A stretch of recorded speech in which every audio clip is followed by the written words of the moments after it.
नमस्कार, अनादि टीवी में आप सभी का स्वागत है। मैं हूं आपके साथ कपिल मिश्रा और सीधा चलेंगे लखनऊ, जहां पर सीएम योगी आदित्यनाथ एक कार्यक्रम में संबोधित कर रहे हैं। क्या कुछ कह रहे हैं, सुन लेते हैं। परिणाम बता देते हैं कि इसमें कुछ विशिष्टता है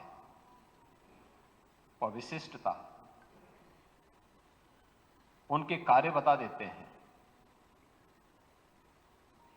और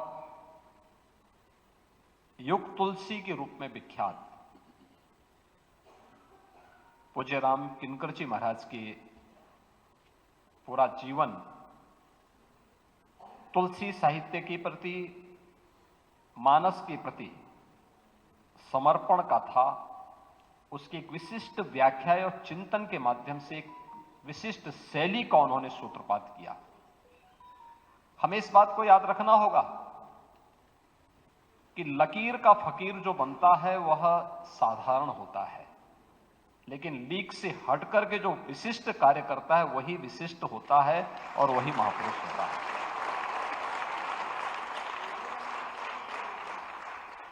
अपनी कथा के माध्यम से, अपने चिंतन के माध्यम से कथा की जिस विशिष्ट शैली को उन्होंने जन्म दिया, उसने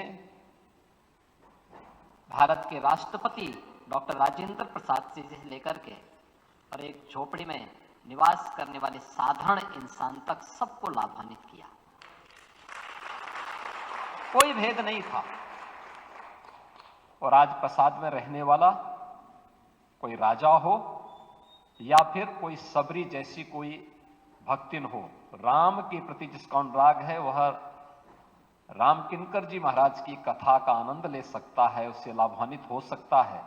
यह पूज्य महाराज जी की कथा के माध्यम से हम सब ने देखा और लंबे समय तक उसी निष्ठा के साथ, उसी भाव और भावना के साथ लगभग 60 वर्षों तक, 6 दशक तक उन्होंने मानस के माध्यम से सनातन धर्म की, देश की बहुमूल्य सेवा की और उनकी इन्हीं सेवाओं के प्रति कृतज्ञता ज्ञापित करते हुए 1999 में भारत सरकार ने उन्हें पद्म पुरस्कार से सम्मानित किया। देश और धर्म के लिए उनकी जो निस्वार्थ सेवाएं थी, उन निस्वार्थ सेवाओं के लिए, और ये हम सब का दायित्व बनता है कि ऐसे महापुरुष के प्रति सम्मान का भाव हम सब रखें। मुझे बहुत अच्छा लगा, आरंभ करने का अवसर प्राप्त हो रहा है। एक साथ यहां पर अपने सहयोगी डॉक्टर दिनेश शर्मा जी भी हैं,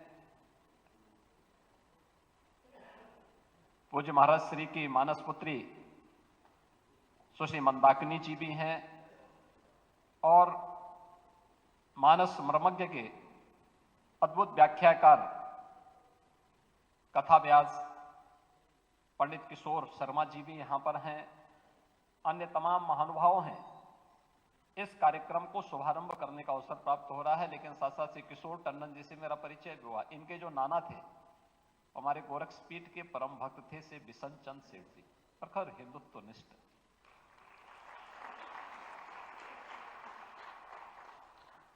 अपने समय के अद्भुत हिंदुत्व के व्याख्याकार, जिन्होंने किसी के सामने इन मूल्यों के लिए, इन आदर्शों के लिए किसी बड़ी से बड़ी ताकत के सामने कभी नहीं झुके।